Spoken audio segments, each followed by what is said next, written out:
तो चलिए मेरे प्यारे भाई और मेरे प्यारे बहना, ये आज हम स्टार्ट करने वाले हैं केमिस्ट्री। ठीक है, तो चलिए हम स्टार्ट करते हैं। ये आपका पहला चैप्टर है जिसका नाम है ठोस अवस्था।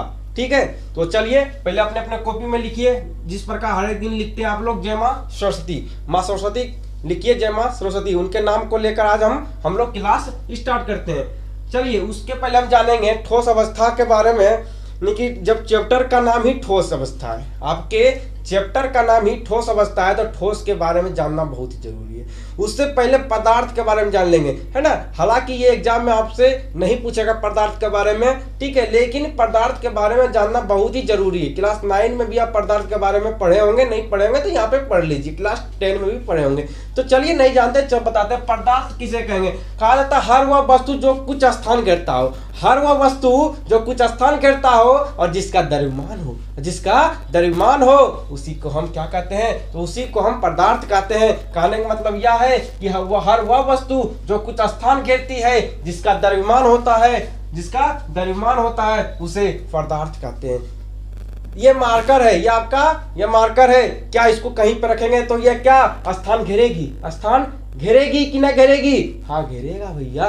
तो घेरेगा तो बोलो ना यार, बोलो ना, चुप क्यों बैठे हो, बोलो ना। ये पदार्थ है, ये पदार्थ है। आपके अगल बगल में क्या चीज रखा हुआ है? आपके कलम रखा, आपके हाथ में कलम है, आपके अंदर आपके पास कॉफी है, कॉफी है ना आपके पास अभी, है ना, बुक है ना, तो वो क्या है, वो भी पदार्थ है। टेबल आपके पास है, टेबल जहां पर लगा है वह स्थान घेरी है नहीं, वो टेबल स्थान घेरा हुआ है नहीं, हाँ स्थान घेरा हुआ। चेयर पर आप बैठे हुए हैं, तो चेयर क्या स्थान घेरा है या नहीं घेरा है? तो स्थान घेरा है। तो वही तो पदार्थ हो गया मेरे भाई। आप बेड पर सो रहे हो, तो बेड पर क्या हुआ, बेड क्या स्थान घेरा हुआ है नहीं है? हाँ घेरा है ना। गिलास में पानी पीते हो, गिलास को जहां पे रखते हो वह स्थान घेरता है या नहीं घेरता है? घेरता है। उसी को तो हम पदार्थ कहते हैं, उसी को हम पदार्थ कहते हैं। और जिसका द्रव्यमान होता है उसी को, तो इसका द्रव्यमान है कि नहीं है? हाँ है, तो इसी को हम पदार्थ, इसी को हम पदार्थ कहेंगे। हमको आशा है कि आपको पदार्थ के बारे में समझ आ गया होगा। ठीक है, तो जितना भी आपके आसपास जो कुछ भी आपको नजर आ रहा हो वो क्या है, वो सारा चीज पदार्थ हो गया। वो सारा चीज क्या है, वो सारा चीज पदार्थ होगा। ठीक है, उसके बाद पदार्थ की अवस्था है। पदार्थ के कितने अवस्था होता है, तो पदार्थ की अवस्थाओं को जान लीजिए। ठीक है, बहुत इंपॉर्टेंट है, क्लास 12 में ही काम नहीं देगा, बल्कि आप आगे चल के भी इसके बारे में काम देगा। तो पदार्थ की अवस्था है कितना, तो ठोस, द्रव, गैस और प्लाज्मा। ठोस, द्रव, गैस और प्लाज्मा के बारे में जानना जरूरी है ना। हम द्रव के बारे में जान देंगे, द्रव के बारे में थोड़ा बता देंगे, लेकिन पढ़ना नहीं है। गैस के बारे में भी नहीं पढ़ेंगे, न प्लाज्मा के बारे में पढ़ेंगे। जब चैप्टर का नाम ही ठोस अवस्था, तो किसके बारे में पढ़ेंगे, तो ठोस के बारे में पढ़ेंगे। ठीक है, तो चलिए, तो सिर्फ हमको ठोस के बारे में पढ़ना है, न द्रव के बारे में पढ़ेंगे, न गैस के बारे में पढ़ेंगे, न प्लाज्मा के बारे में पढ़ेंगे। तो चलिए मिटा तो देते हैं इसको, क्या करेंगे, जब पढ़ना ही नहीं तो अवस्था लिख लीजिएगा। ठोस की अवस्था कितना 4 होता है, ठोस, द्रव, गैस और प्लाज्मा। जब इसको पढ़ना ही नहीं तो क्या करेंगे, इसके जो फालतू चीजों को रखकर, है ना, फालतू आदमियों को, है ना, फालतू लोग को कोई इज्जत देता है, नहीं देता है, वही हाल है। ठीक है, ये फालतू था, इसको हटाइए। तो ठोस के बारे में हमको ही जानना है। तो चलिए ठोस के बारे में जानते हैं। ठीक है, तो ठोस किसे कहेंगे, देखिए ठोस किसे कहेंगे, जिसका आकार और आयतन निश्चित हो। ठोस किसे कहेंगे, जिसका आकार और आयतन निश्चित हो। जिसका ठोस किसे कहेंगे, जिसका आकार और आयतन निश्चित हो, उसे ठोस कहेंगे, उसे ठोस कहेंगे। जिसके अंतरा आणविक आकर्षण बल, जिनके बीच अंतरा आणविक आकर्षण बल बहुत ही ज्यादा हो, उसे ठोस कहेंगे, उसे ठोस कहेंगे।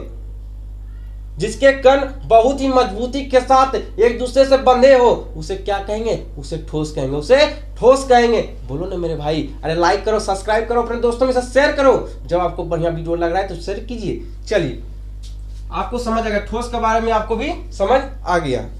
ठीक है, उसके बाद ठोस के बारे में जानेंगे। ठोस के बारे में हम जान चुके हैं कि ठोस जो होता हुआ, उसका आकार आयतन निश्चित होता, आकार और आयतन निश्चित होता है। उनके बीच कहने मतलब है, उनके बीच अंतरा आणविक आकर्षण बल बहुत ही ज्यादा होता है ना।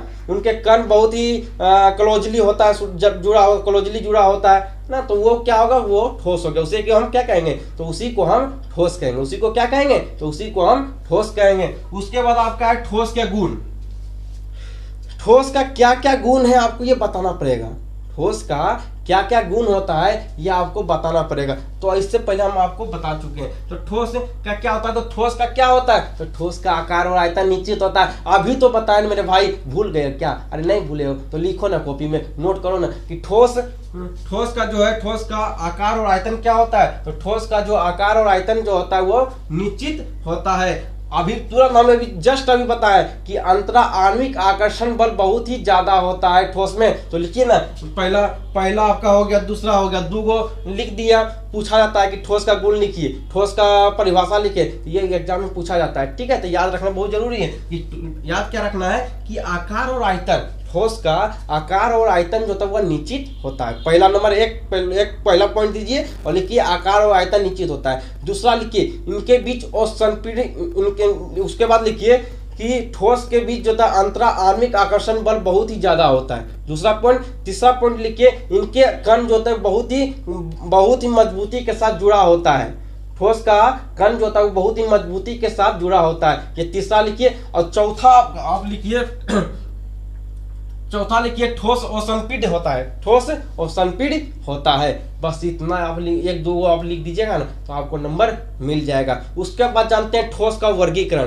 ठोस का वर्गीकरण मतलब इसको कितने भागों में बांटा गया, ठोस को कितने भागों में बांटा गया। तो ठोस को दो भागों में बांटा गया। कौन कौन से? तो क्रिस्टलीय ठोस और अक्रिस्टलीय ठोस। ठोस को दो भागों में बांटा गया, मुख्य रूप से दो भागों में। कौन कौन से? तो क्रिस्टलीय ठोस और अक्रिस्टलीय ठोस। लिखो ना, अरे लिखो ना, सिर्फ वीडियो मत देखो मेरे भाई, वीडियो मत देखो, है ना, लिखिए, है ना, लिखिए नोटबुक में, उसको उतारिए, है ना। हर रोज आपके लिए हम वीडियो लाते रहेंगे, ठीक है। तो सिर्फ आप लोग क्या कीजिए, इस वीडियो को लाइक कीजिए, सब्सक्राइब कीजिए, अपने दोस्तों में इसको शेयर कीजिए, है ना।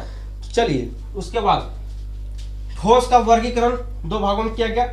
पहला का नाम है क्रिस्टलीय ठोस और दूसरा का नाम है अक्रिस्टलीय ठोस। पहला का नाम क्या है? तो पहला का नाम है क्रिस्टलीय ठोस और दूसरा का क्या नाम है? तो दूसरा का नाम है अक्रिस्टलीय ठोस। तो चलिए, तो क्रिस्टलीय ठोस के बारे में जानेंगे। पहला नंबर, तो क्रिस्टलीय ठोस के बारे में को जानना है जो कि पूछा जाता है। तो क्रिस्टलीय से बहुत ही वीआईपी एक क्वेश्चन है, ठीक है। ये क्या है? तो वीआईपी क्वेश्चन है, पूछा जाता है, ये वीआईपी क्वेश्चन है।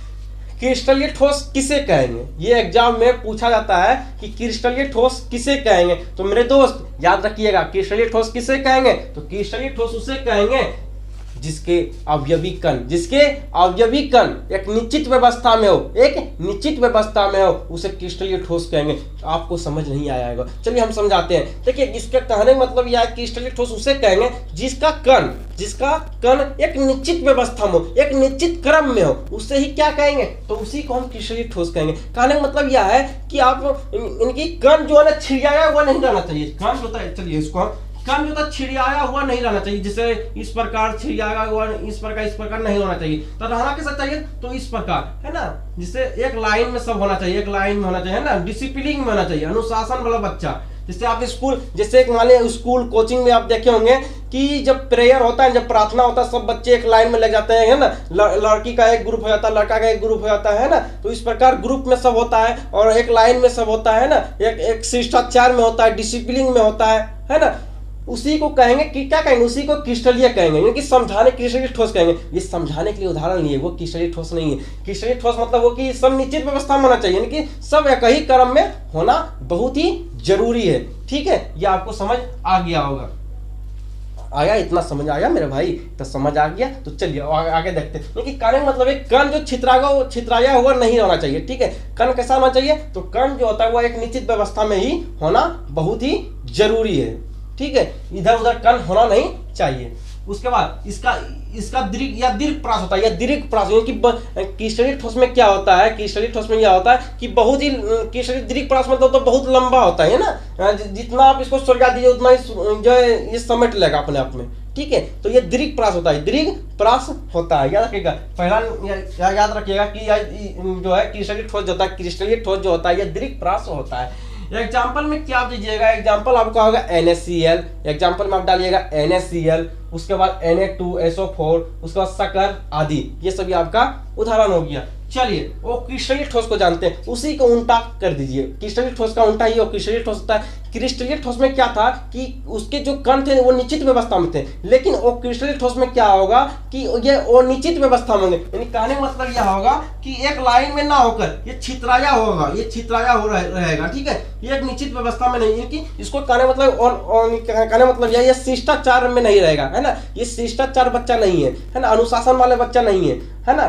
कहने मतलब ये थोड़ा सा अल्टर टाइप का है, ठीक है, जहां मन करता वहां जाके लाइन में लग जाता है, कभी इधर चल जाता है, कभी उधर चल जाता है। स्कूल में इस प्रकार के भी आप लोग को देखे होंगे, इस प्रकार के आपके भी दोस्त होंगे, है ना, रहना चाहिए इस लाइन में चल जाता है, उस लाइन में, है ना, कहीं भी उसको लग जाना है, लेकिन एक निश्चित क्रम में ना रहेगा, वो एक निश्चित क्रम में नहीं रहे। जो एक निश्चित क्रम में हो उसे निश्चित उसे क्या कहेंगे, उसे क्रिस्टलीय ठोस कहेंगे। जो एक निश्चित व्यवस्था में ना हो उसे अक्रिस्टलीय ठोस कहेंगे। अब आपको समझ आ गया। देखिए छितराया हुआ है, लेकिन एक क्या एक ग्रुप में बना है, तो इसे क्रिस्टलीय ठोस, इसे अक्रिस्टलीय ठोस। ये लघु क्रिस्टलीय ठोस, क्रिस्टलीय ठोस जो होता है ये दीर्घ प्रास होता है, और अक्रिस्टलीय ठोस जो होता है ये लघु प्रास होता है, ठीक है।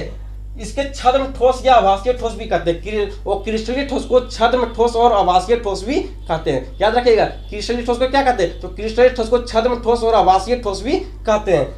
उसके बाद क्रिस्टलीय ठोस और क्रिस्टलीय ठोस में अंतर, क्रिस्टलीय ठोस और क्रिस्टलीय ठोस में अंतर पूछा जाता है। तो क्रिस्टलीय ठोस और क्रिस्टलीय ठोस में अंतर पूछा जाता है, बहुत इंपॉर्टेंट, लिख लीजिए, वीआईपी करके ले लीजिए और नोटबुक में इसको उतार लीजिएगा। क्रिस्टलीय ठोस और क्रिस्टलीय ठोस का में अंतर देखिएगा, आपकी बार एग्जाम में जरूर पूछेगा, ठीक है। चलिए क्रिस्टलीय ठोस और क्रिस्टलीय ठोस के बारे में आपको समझा देते हैं। पहला पॉइंट आप लिखिए, निकालिए नोटबुक और लिखिए, क्रिस्टलीय ठोस दीर्घ प्रास में होता है, या क्रिस्टलीय ठोस दीर्घ प्रास होता है। लिखिए क्रिस्टलीय ठोस दीर्घ प्रास होता है। उसके बाद लिखिए वो क्रिस्टलीय ठोस लघु प्रास होता है ना। दूसरा पॉइंट लिखिए, इसे चाकू क्रिस्टलीय, दूसरा पॉइंट लिखिए, क्रिस्टलीय ठोस को चाकू से काटने के बाद सपाट सतह प्राप्त होता है। और क्रिस्टलीय ठोस को यहाँ पे देखिए लिखा हुआ है, वो क्रिस्टलीय ठोस को चाकू से काटने के बाद यह सपाट सतह प्राप्त नहीं होता है।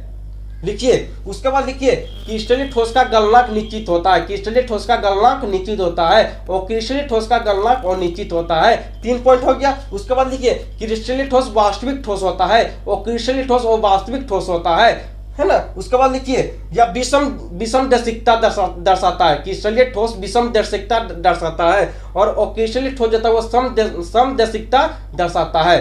आप इतना लिख लीजिएगा, आपको नंबर दे देगा। देखिए यहाँ पे लिखा हुआ है, जितना हम बोले उतना हम उतना यहाँ पे लिख दिए, तो आप लिख लीजिएगा, बहुत ही इंपॉर्टेंट, ठीक है। मिलते हैं और इसी प्रकार देखिए, कम ही पढ़िए लेकिन बहुत ही बेहतर तरह से पढ़िए, ठीक है। ये ना कि बहुत सारा हम लिख दिए, है ना, आपको समझ भी नहीं आया, ऐसा नहीं होना चाहिए ना। हम कम लाते हैं और वीडियो थोड़ा सा कम बनता है, और कम पढ़ेंगे लेकिन बहुत ही बेहतरीन तरह से पढ़ेंगे, है ना।